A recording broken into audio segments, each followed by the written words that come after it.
Good morning सभी बच्चों को। आज हम डीएलएड की क्लास में हिंदी विषय में जो आज का टॉपिक है विराम चिन्ह, उसके बारे में बात करेंगे।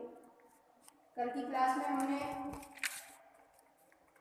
समान ध्वनि वाले शब्दों के बारे में बात की थी और उसके बहुत सारे एग्जाम्पल मैंने आपको बताए थे।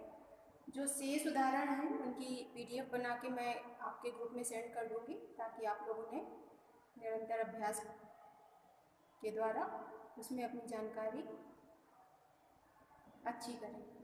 तो हम बात करते हैं विराम चिन्ह की। विराम चिन्ह की अगर हम बात करें तो जैसा कि तात्पर्य ही है कि विराम का अर्थ क्या होता है, रुकना या ठहरना।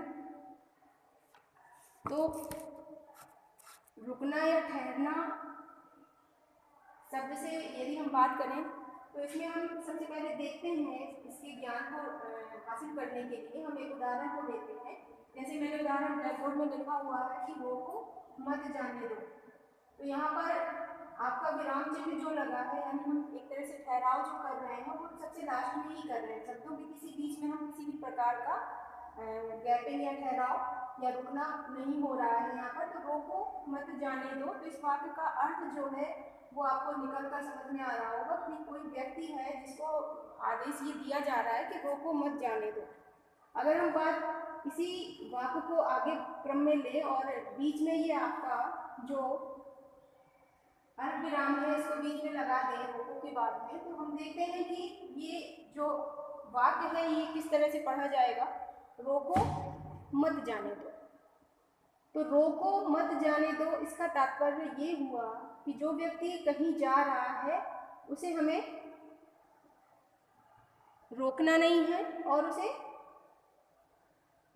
उसे रोकना है और उसे जाने नहीं देना है। रोको मत जाने दो। अगला इसी क्रम में आगे देखें इसी वाक्य को। अगर हम मत शब्द के बाद अल्पविराम लगाते हैं तो इसमें क्या अर्थ निकल के आएगा इस वाक्य का, रोको मत जाने दो। यानी कि जो व्यक्ति जा रहा है उसे रोकिए मत, जाने दीजिए। तो एक ही वाक्य है लेकिन ठहराव यानी रुकावट, अगर हम किसी वर्ड को बोलने के बाद में थोड़ा सा ठहरते हैं तो उस वाक्य का अर्थ ही परिवर्तित हो जाता है। तो इससे आपको समझ में आ रहा होगा कि विराम चिन्ह का हिंदी विषय में या अन्य भाषा विषयों में कितना अधिक महत्व है। तो हम विशेष रूप से आज हिंदी में विराम चिन्ह का प्रयोग और उसके ज्ञान के बारे में जानकारी लेंगे। जैसा कि मैंने आपको बताया कि रुकना या ठहरना इसका अर्थ होता है, क्योंकि वाक्य को लिखते या बोलते समय जब हम क्या करते हैं बीच में कहीं कहीं थोड़ा बहुत रुकना पड़ता है, जिससे भाषा क्या होती है आपकी स्पष्ट और अर्थवान या भावपूर्ण हो जाती है। तो लिखित भाषा में इस ठहराव को दिखाने के लिए कुछ विशेष प्रकार के चिन्ह होते हैं,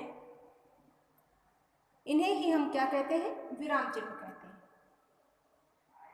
जैसा कि मैंने उदाहरण के माध्यम से आपको समझाने की कोशिश की, तो इसमें आपने देखा भी कि जो पहला उदाहरण जो एग्जाम्पल लिखा है, जो तीसरे वाक्य में जो अर्थ स्पष्ट हो रहा है, तो तीनों में जो ठहराव की स्थिति है, लिखित रूप से जो विराम चिन्ह यहाँ लगाए गए हैं, जैसे ये अल्प विराम यहाँ रोको के बाद लगा है या रोको मत के बाद लगा है, तो इसके कारण इस वाक्य के अर्थ या भाव में ही परिवर्तन हो जा रहा है।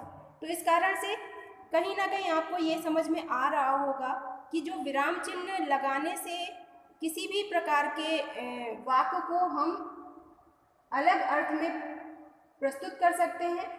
तो इसलिए किसी भी व्यक्ति को जो हिंदी या अन्य भाषाओं का ज्ञान रखते हैं उन्हें इनके बारे में विस्तृत रूप से इनके बारे में जानना चाहिए और इनका प्रयोग करना भी आना चाहिए। तो हम बात करते हैं हिंदी में विराम चिन्ह के प्रयोग की। पहले तो हम चिन्हों से परिचित हो लेते हैं। पूर्ण विराम या विराम, पूर्ण विराम या विराम की बात करें तो ये उसका चिन्ह है। जब हम वाक्य को बोलते हैं, वाक्य पूरा हो जाता है तो पूर्ण विराम लगा देते हैं। अर्ध विराम की बात करें तो अर्ध विराम का चिन्ह ये है। अल्प विराम की बात करें तो अल्प विराम का चिन्ह आपका उसके सामने लिखा हुआ है। प्रश्नवाचक, जब कोई प्रश्नवाचक वाक्य होगा तो उसके सामने हम इस तरह का चिन्ह लगाते हैं। विस्मय सूचक यानी आश्चर्यजनक बात यदि कोई बोली जाती है तो वहां पर इस प्रकार का चिन्ह लगा हुआ आपको देखने को मिलेगा। उद्धरण की बात करें तो उद्धरण का चिन्ह इस प्रकार से होता है। योजक का चिन्ह सीधी डॉट रेखा के रूप में हम देखते हैं। कोष्टक, जैसा कि आप देखते हैं कि कोष्टक कई प्रकार के होते हैं, मैथ में भी बताया गया होगा, तो कोष्टक के बारे में भी आपको जानना है। यहाँ पर ये भी विराम चिन्ह में ही सम्मिलित होते हैं।